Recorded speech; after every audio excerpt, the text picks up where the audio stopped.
They refused to help him because his ID was outdated, until a retired general walked in and told them exactly who they were turning away.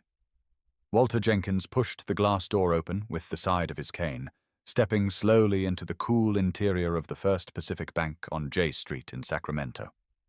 The floor tiles gleamed too much. Everything inside felt new, cold even. He paused for a second to catch his breath.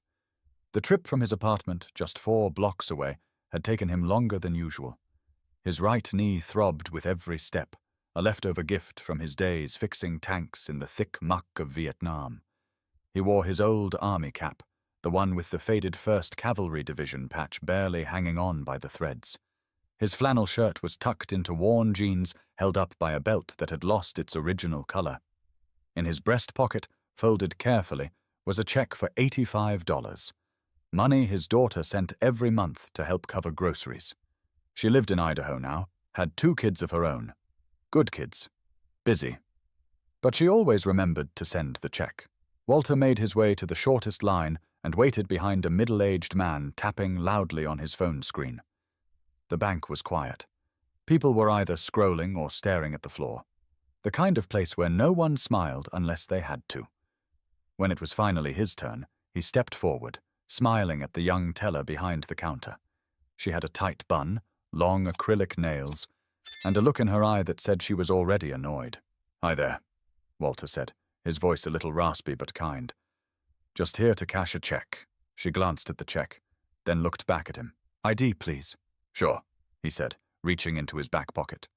He pulled out an old leather wallet and carefully slid out a laminated ID card. It was a California driver's license that expired 5 years ago. The corner was chipped. His photo was from another time, back when he still had more hair and a straighter posture. The teller barely looked at it. "This is expired." "I know," he said. "I don't drive anymore, so I never renewed it. But I've been cashing checks here for a while. Same account, same bank. I've got my VA card, too, if that helps." She sighed and motioned to the side. "Hang on a sec." She walked over to another counter where a man in a slim grey suit stood watching the floor like it owed him money. She said something quietly, showed him the ID, and pointed back at Walter. The man barely glanced up before shaking his head. The teller returned. "I'm sorry, sir. We can't cash your check without a valid government-issued ID." Walter blinked. "Miss, I've been coming here for years. I opened my first account with this bank when Reagan was president.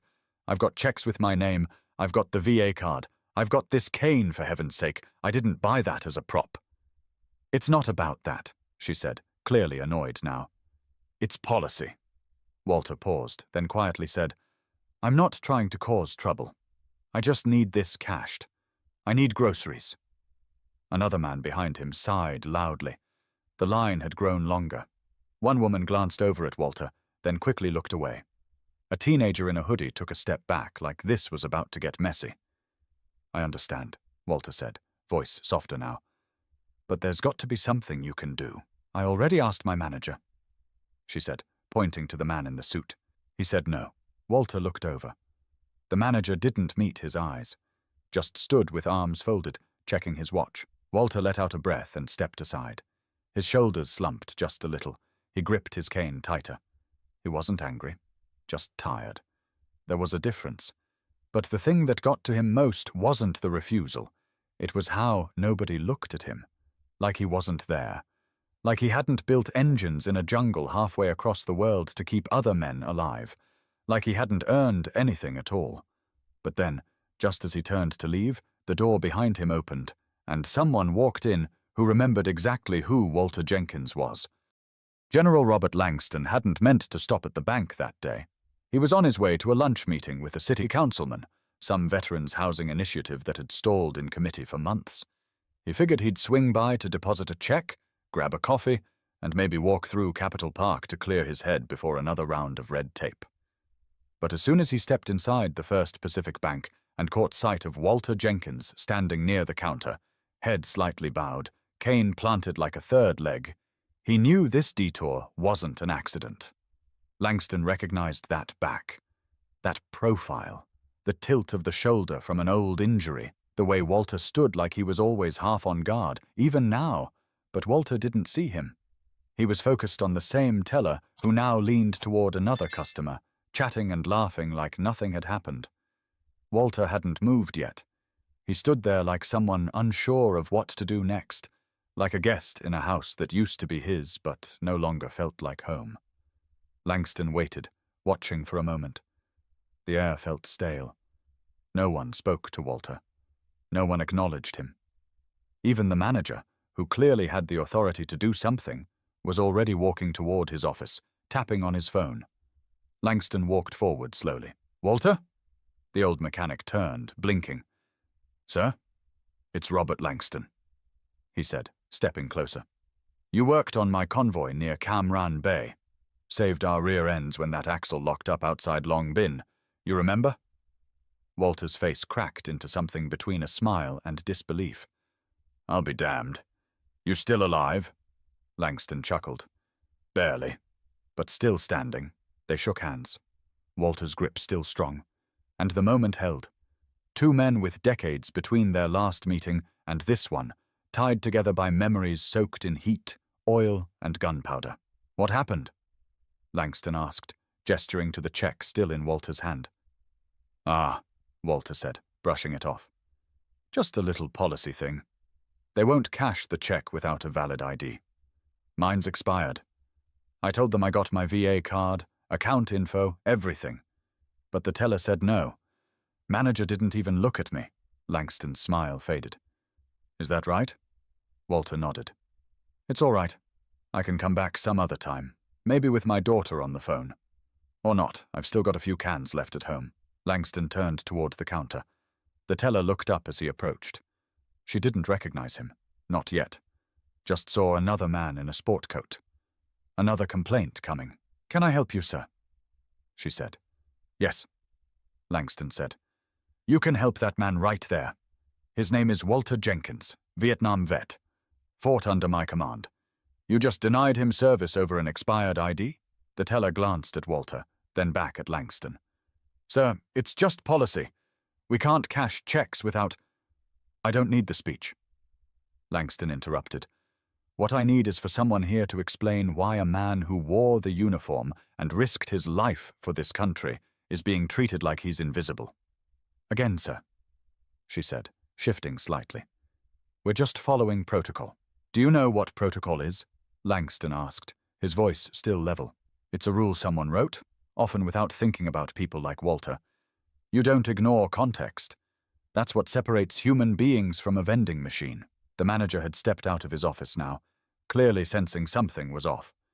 He walked over, fixing his blazer. "Can I help you, sir?" he asked Langston. Langston didn't turn right away. He looked at Walter first. Then he faced the manager. "I was asking why this man," he said, gesturing, "who fixed armored vehicles in hostile territory under mortar fire, is standing here being treated like a fraud." "I understand your concern," the manager said carefully. "But unfortunately, we have to comply with identification policies for all transactions." "Don't start with unfortunately," Langston said. "There's nothing unfortunate about a rule. What's unfortunate is the way you applied it. Without care, without discretion, without respect." The manager opened his mouth but said nothing. Langston stepped a little closer. His voice stayed calm. "You ever been shot at? Ever pulled a wrench out of your own thigh because there was no one else? Ever slept in mud with one eye open while the sky lit up around you? Walter has. You think a piece of plastic with an expiration date tells you more about who he is than that?" The room was completely still. Even the guy who had been annoyed behind Walter earlier now looked uncomfortable. But silence doesn't fix anything, not until someone decides to break it the right way. Walter didn't say a word while Langston spoke. He just stood there, a little stunned, the check still folded in his hand. He wasn't used to anyone speaking for him, hadn't been for a long time. These days, he mostly kept to himself. Bought his groceries on Thursdays, called his daughter every other Sunday, and sat on the small balcony of his apartment with the old radio turned to talk shows that made him feel less alone. But now, here was the general, his general, standing up for him, out of nowhere, like no time had passed. It sent Walter somewhere he hadn't been in decades. The bank faded. The fluorescent lights, the buzz of murmured voices, the stiff tension in the air. It all dimmed. Suddenly he was back in 69. The jungle was thick and wet with steam. The roar of Hueys cutting the sky, dirt under his fingernails, grease on his arms, the engine of a supply truck in pieces on a makeshift tarp. Shells in the distance, real ones, not memories. He was 27. Sweat poured down his face, but his hands didn't shake. He didn't have time for fear. The convoy had stalled. If the engine didn't turn over in the next few minutes, they'd all be sitting ducks. So he tightened a bolt with one hand and pressed gauze to a friend's bleeding leg with the other. The general, Langston, then just a colonel, had crouched beside him, firing a rifle and shouting to cover the team. Walter had gotten the engine running with a part scavenged from a blown-out radio.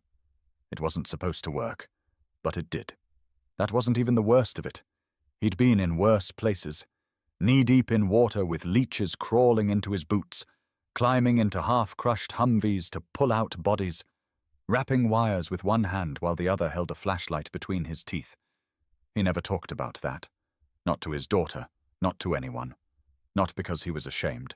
Just because who would understand? But the general did. He'd seen it. He remembered.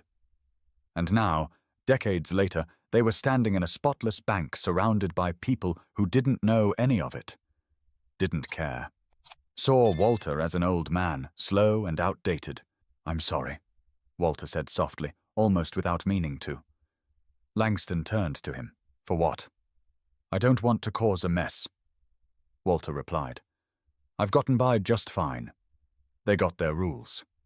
"No, Walter," Langston said, his voice gentler now. "You're not causing a mess.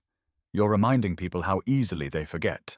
The manager looked like he wanted to sink into the floor. A woman further back in line cleared her throat. "Excuse me," she said, stepping forward slightly.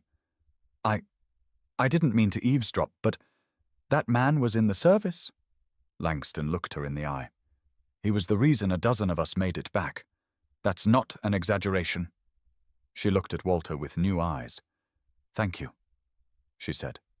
Walter nodded, almost bashfully. "You're welcome, Mom."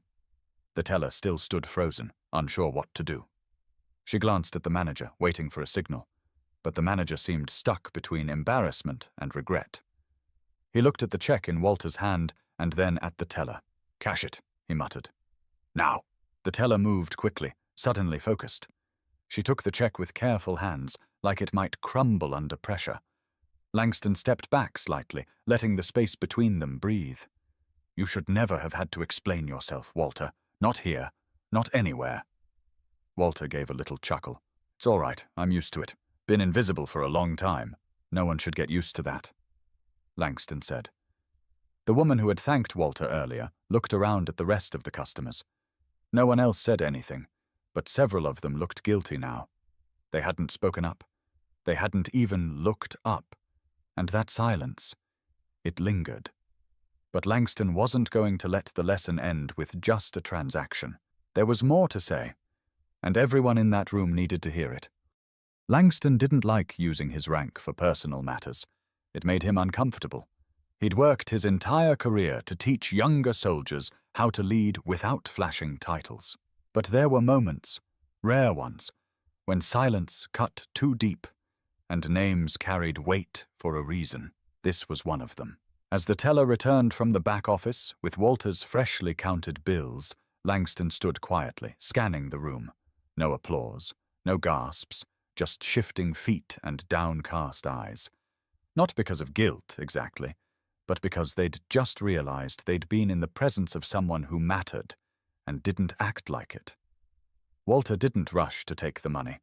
He stood steady, like someone who had nothing left to prove. "Here you go, sir," the teller said, softer this time. "All set." Walter nodded. "Appreciate it." She looked like she wanted to say something else, maybe even apologize, but nothing came out. So he tucked the cash into his wallet, folded the check stub carefully, and turned to Langston. "I can't believe it's you," he said, half grinning. "You look more important." Langston laughed. "It's the tie. Makes me look like I know what I'm doing." Walter smirked. Still talk like a guy who used to sleep in the back of his own jeep. I never could sleep on the ground, Langston said. You used to make fun of me for that. Walter's eyes brightened for a moment. Yeah, I did. Behind them, the manager straightened his tie and cleared his throat. I'd like to offer a formal apology on behalf of the bank.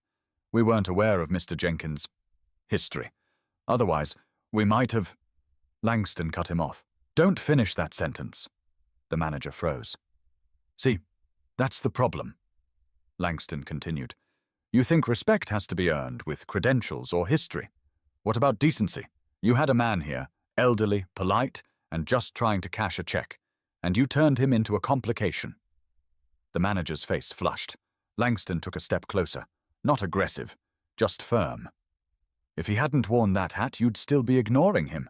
If I hadn't walked in, he'd have left with nothing. That should bother you more than it does.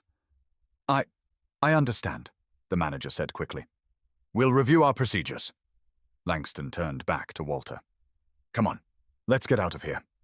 As they headed toward the doors, a teenage boy in the corner lowered his headphones and looked up.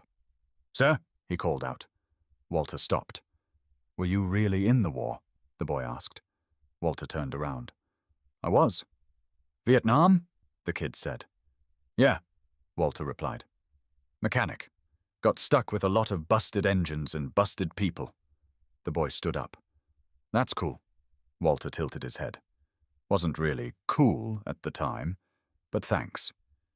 The kid gave him a small nod. It wasn't performative. It wasn't forced, just real. Outside, the afternoon sun hit harder than before. Walter blinked in the light, adjusting his cap. Langston held the door open, then followed him onto the sidewalk. The city moved on around them. Cars passed, horns honked. A pair of joggers zipped by, lost in their own world. But for a moment, the air between the two men was still. You didn't have to do that, Walter said, stuffing the folded bills deeper into his coat pocket. Could have let me walk, Langston replied without looking at him. And you would have, Walter shrugged. I've had worse days. Doesn't mean you deserved one today. They walked slowly together along the sidewalk. Two men from another time, out of place in a world that had changed too quickly. But maybe, just maybe, that moment inside the bank had shifted something. A few people had watched. Maybe they'd remember it. Langston took a breath. You doing all right, otherwise? Still in that little apartment off Franklin Boulevard? Still there, Walter said. Same squeaky stairs, same neighbor who plays saxophone badly every night? Langston smiled. Sounds peaceful. Walter gave a short laugh. That's one word for it.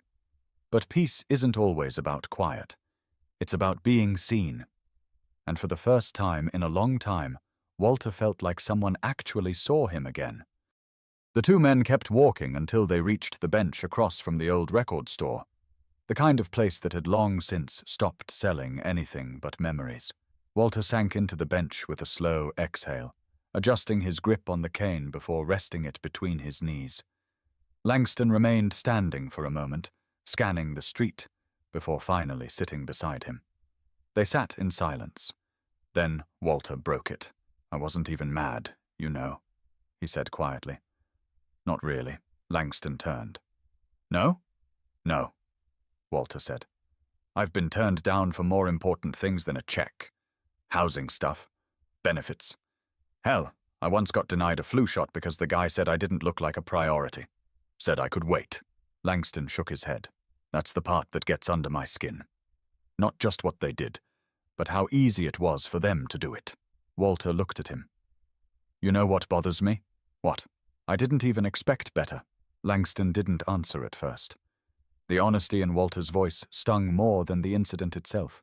He had command experience, years of seeing how systems either lifted men up or spit them out. Walter wasn't bitter. He was used to it. That was worse. I should have raised hell, Walter added. Years ago. But you get tired, and you tell yourself it's not worth the noise. It is, Langston said. It always is. Walter nodded, eyes distant. Still not used to being called sir anymore. You earned it, Langston replied. And you didn't have to step in. But you did. Langston leaned forward slightly.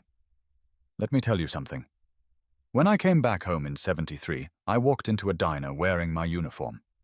The hostess looked me up and down and said they didn't serve people like me, like I was some kind of shame to look at.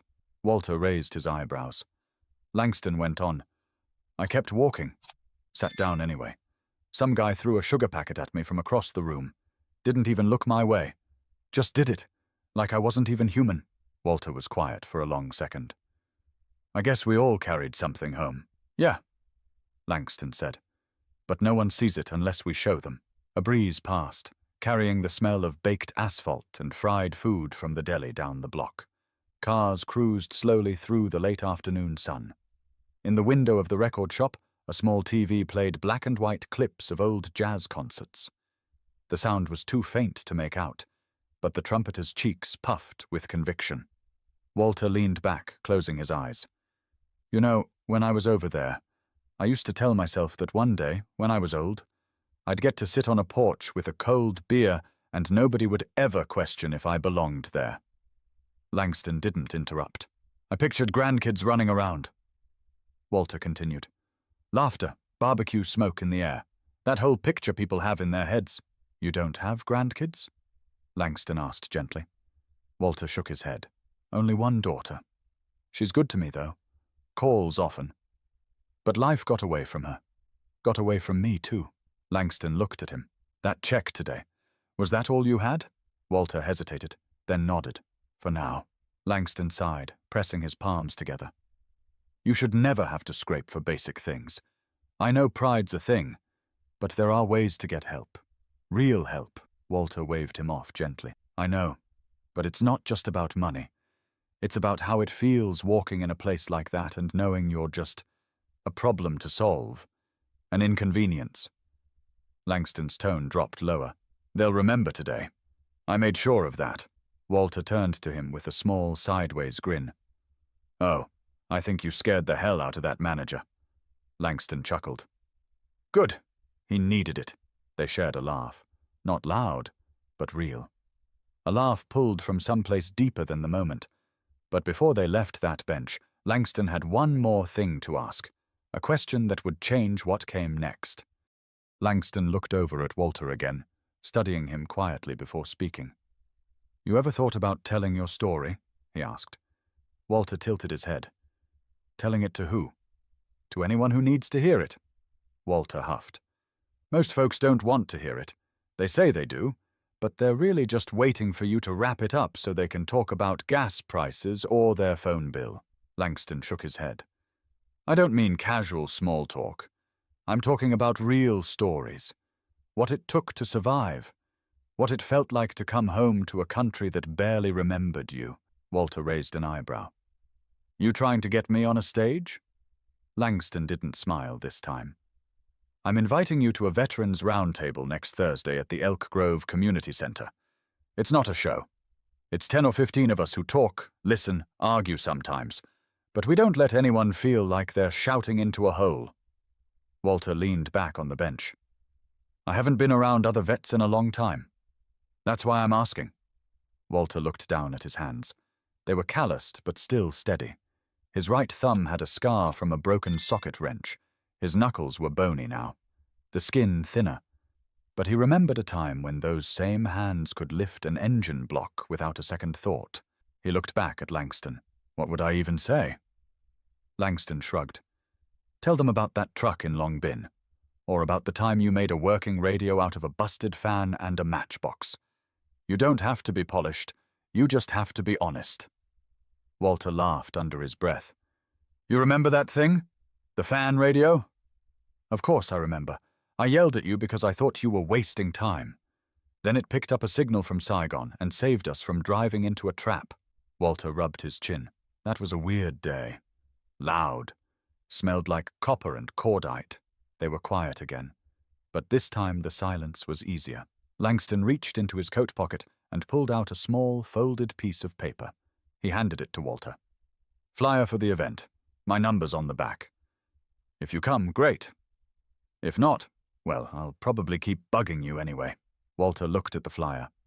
The font was too small, and the design was clearly made by someone in their 20s trying to appeal to people in their 70s. It had a bald eagle and an American flag faded in the background, and at the top it read, "Veterans Talking, Real Stories, Real Brotherhood." He slipped the paper into his coat pocket. "I'll think about it." Langston nodded. "That's all I ask." They sat there a bit longer, letting the moment settle. The street around them kept moving. A city bus hissed as it pulled to a stop. Someone across the street dropped a coffee cup, and it rolled into the gutter. Life didn't pause just because two old soldiers were catching up, but for those few minutes, it felt like time gave them a little space.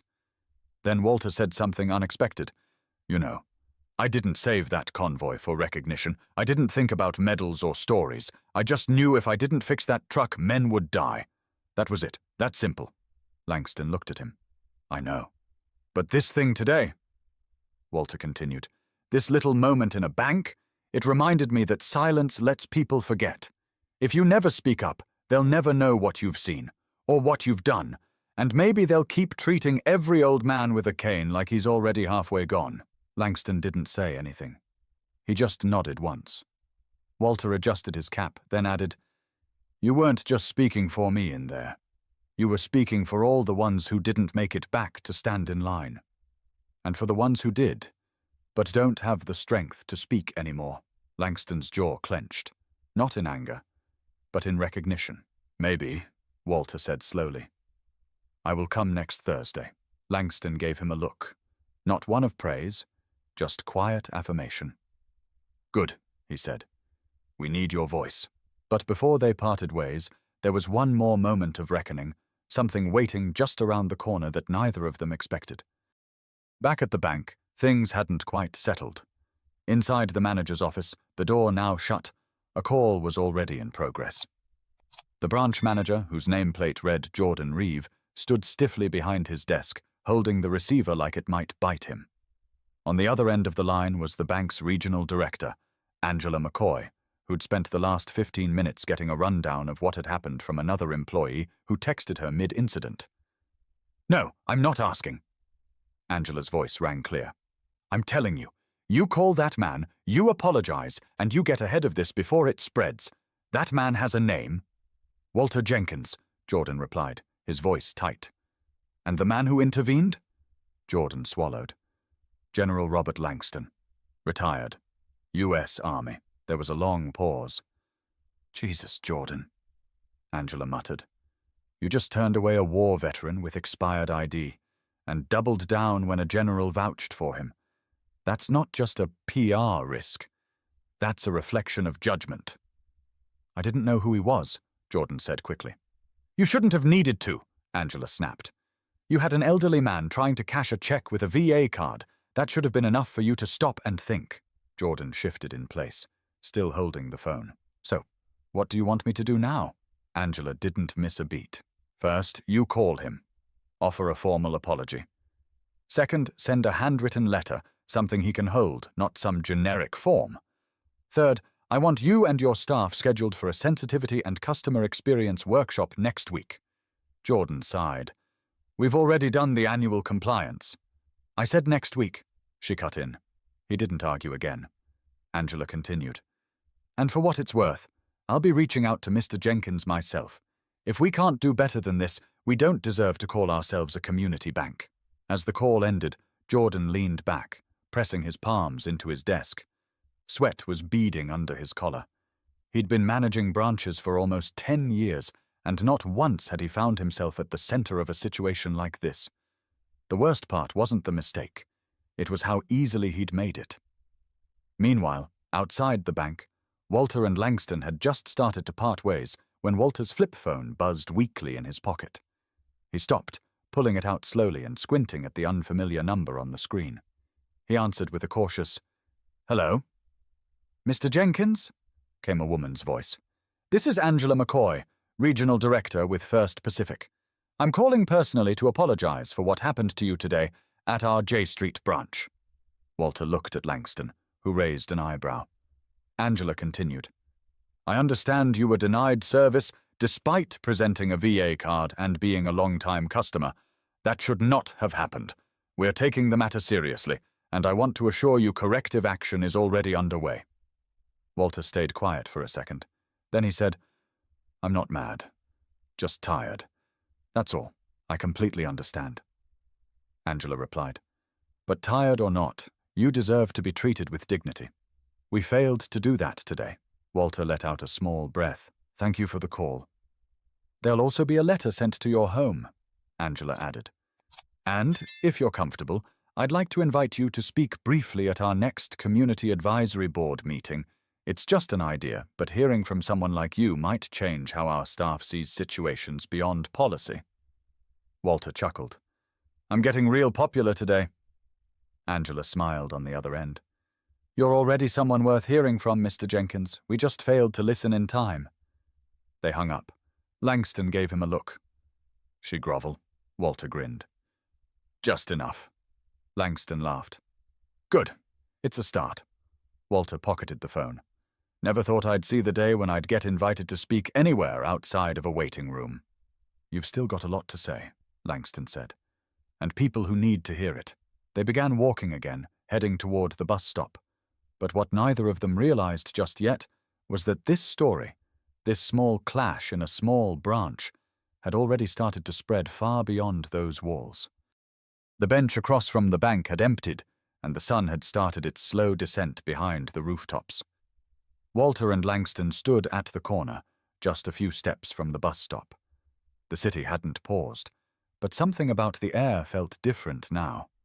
People passed without knowing what had just happened inside that building, but a few who'd witnessed it lingered on the sidewalk, caught between wanting to speak and fearing it would come out wrong.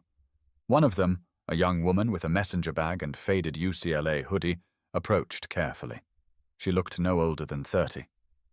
"Excuse me, sir," she said, her voice uncertain. "I was in the line earlier. I just wanted to say I'm sorry." Walter turned to her slowly. "Sorry for what?" "For not saying something," she replied. "For watching and not doing anything. It didn't feel right, but I just stood there. I shouldn't have." Walter studied her face. "She meant it. You didn't have to speak," he said gently. "Most people don't. That's just the way it's always been." "But it shouldn't be," she insisted. "I mean, you were disrespected, and everyone saw it. We just let it happen like it was nothing." Langston stepped in. "You're saying something now. That counts." The woman nodded, glancing at Walter again. "Thank you for what you did. Back then, and today." Walter gave her a half smile. "Just fixed trucks, ma'am. That's all I did." "No," she said. "You stood tall when people sat down." She turned and walked away, leaving the two men in silence again. Moments later, another voice called out, this time from an older man across the street, wearing a delivery uniform. He jogged over, breathing a little heavy. "Hey, sir, I just, wanted to shake your hand," he said, extending it to Walter. Walter looked at it for a second, then reached out and took it. "I did a couple tours myself. Nothing big, just logistics in Kuwait. But it means a lot, seeing someone stand up for us. I saw what happened from the sidewalk. Respect." Walter nodded, saying little, but the man's face said he didn't need a speech. He gave a short salute, then hurried off to his van. Langston turned to Walter. "You seeing a pattern?" Walter exhaled through his nose. "I'm seeing people realizing they had eyes the whole time." They started walking again. The sidewalk was cracked in places, patched and repatched by years of temporary fixes, like most things these days. A passing car honked once, not aggressively, just a brief acknowledgement. Someone inside gave a thumbs up out the window. Walter didn't react. Not because he didn't appreciate it, but because he wasn't used to being noticed for something other than his limp. As they neared the crosswalk, Langston slowed his steps. "Let me ask you something." "All right," Walter said. "Do you think if I hadn't walked in, anyone would have stepped in for you?" Walter didn't answer right away. "I don't think so," he said finally. "Not because people are mean, just because they're scared. Scared to get involved, scared to be wrong. Scared to look stupid," Langston nodded, "and scared of their own comfort being disrupted." "Exactly." The traffic light turned red, and they crossed together. "Maybe," Walter continued. "All it takes is one moment like that to make someone less scared the next time. That girl, the delivery guy, they won't stay quiet again." Langston looked over. You think you changed them? Walter shook his head. Nah, I think they changed themselves. I just gave them a reason to. A bus pulled up with a groan, brakes squealing as the doors opened. Walter turned to Langston. This is me. Langston extended his hand. Call me before Thursday. Walter smiled. I will. And if I don't, come find me anyway. Langston smirked. You know I will. Walter climbed the steps slowly, waving once before finding a seat near the front. As the bus pulled away, Langston stood on the sidewalk, watching until it disappeared around the corner. The street returned to its rhythm, but something had shifted. Something small, but lasting. But the biggest change was yet to come, and it wasn't going to be quiet. 3 days passed. Walter hadn't planned on going anywhere. He'd set the flyer Langston gave him on the counter by his microwave, next to a stack of unopened mail and a grocery list he hadn't finished.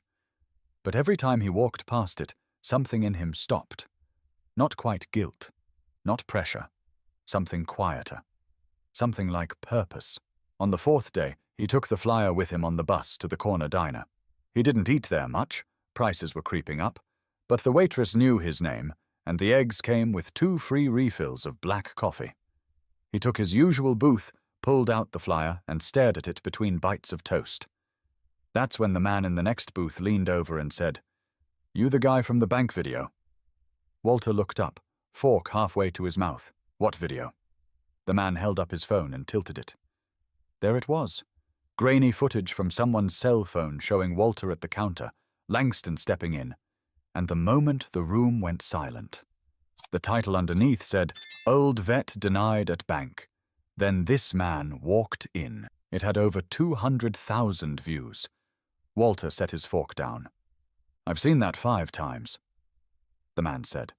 You handled it real respectful, not like most folks would have. Walter didn't answer right away. Didn't know anyone was recording? The man laughed. Some kid posted it on TikTok, said it changed how he sees his own grandfather.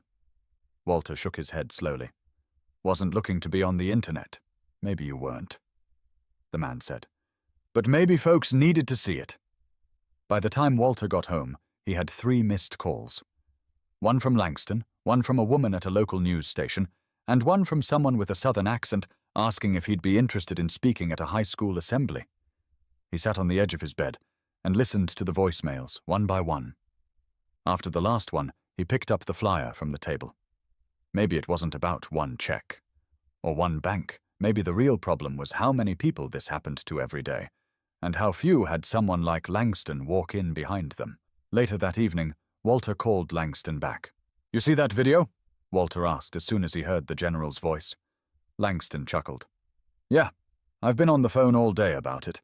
Some city rep wants to invite us to a roundtable on senior treatment in public services.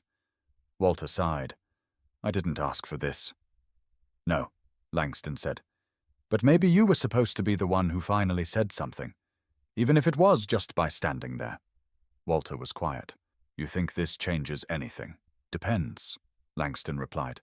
If people talk about it for a week and move on, probably not.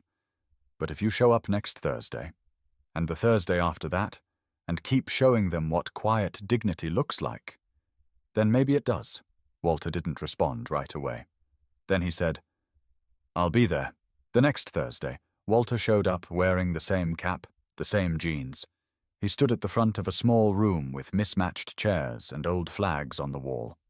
About 20 people were there, some vets, some teens, a few city employees who looked like they came out of obligation. Langston introduced him. This man didn't ask to speak today, but the way he was treated sparked something bigger than any of us expected. Walter cleared his throat, walking to the front slowly. I'm not good at speeches, he said. I fix things. That's always been my thing. You hand me something broken, I try to make it run again. He paused. But you can't fix people. Not the same way. You can't just swap out a part and expect them to run right. What you can do is see them. Treat them like they matter, not because of what they used to do, but because they're still here. A few heads nodded. No phones out, just eyes. And maybe next time someone like me walks into a room, Walter added, You don't wait for someone with stars on their shoulder to speak first. But even as Walter spoke those words, he didn't yet realize just how far they'd carry, or who would be listening next. The following week, a letter arrived in Walter's mailbox with an unfamiliar return address. He opened it slowly, the paper stiff and formal. It was from a senator's office, someone he'd never heard of, but the message was personal. It thanked him, not just for his service, but for his recent words at the veterans' gathering. Someone had recorded his short talk and passed it along. Now, that clip was being used in an internal staff training session for government employees across the state. Walter stared at the letter, unmoving. His name had never been printed on government letterhead for anything other than tax records. He folded the paper neatly and set it down on the kitchen table. A knock came at his door just a few minutes later. It was Langston. "Didn't think I'd find you home," the general said with a smile, holding 2 coffees. "Thought you might have gone viral again." Walter grunted. "Already had one stranger recognize me at the grocery store. She asked for a selfie." Langston laughed, handing him a cup. "Get used to it." They sat on the small balcony of Walter's apartment. The sky was soft and orange, city sounds humming far below. The balcony railing was rusted in places. Walter had fixed it 3 times. "I never wanted attention," Walter said after a long pause. Langston nodded. "You didn't ask for it. You earned it." Walter looked over. "You know, for a long time, I thought the world just moved on, left people like me behind." Langston swirled the coffee in his cup. "Sometimes it does. But then a moment like that one in the bank reminds people we're still here, still watching, still worth listening to." They sat in silence for a few more minutes. Comfortable now, the kind of quiet that didn't need filling. "I've been thinking," Walter said. "Maybe I do keep showing up. That group we talked to, that wasn't just talk. Some of those folks left with something they didn't have when they walked in." Langston sipped his coffee. "That's how change starts."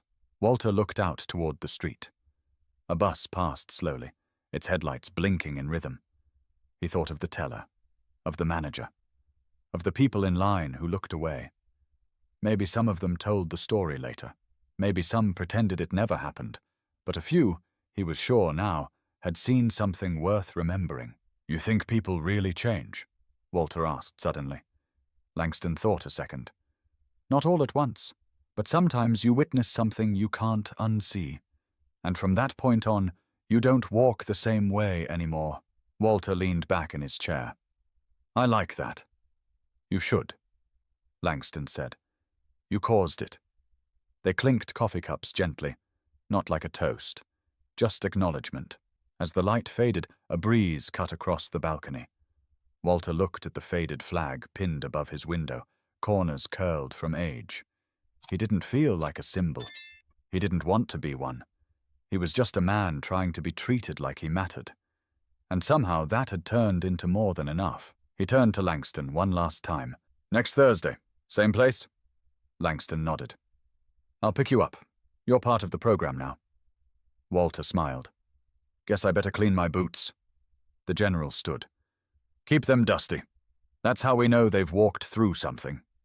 Walter sat there long after Langston left, long enough for the streetlights to flicker on and the world to quiet down. He didn't feel young again. He didn't feel powerful. He just felt seen. And for the first time in years, that was enough. Some lessons don't come in speeches or books. They come in how we treat each other when no one's keeping score. Respect isn't earned by medals or age. It's earned by remembering that everyone's story matters.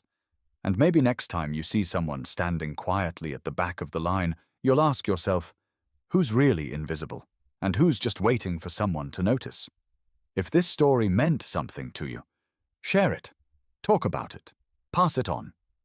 And don't forget to subscribe for more real stories that remind us what it means to see each other clearly.